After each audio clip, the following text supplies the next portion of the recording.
Hello everyone, welcome to Glitch Sip.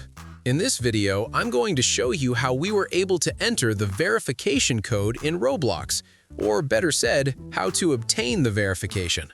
Hello everyone, in this video, I'm going to show you how we were able to get the verification, and honestly, this is something that can no longer be done at the moment.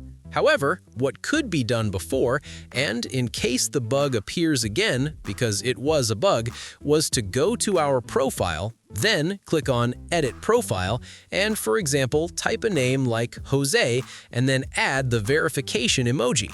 But as you can see, this no longer works. This method worked a few weeks ago, but currently it is no longer functional. At first, the app would tell us that we couldn't use any special characters, but then the verification character would appear automatically and it would allow us to save the changes.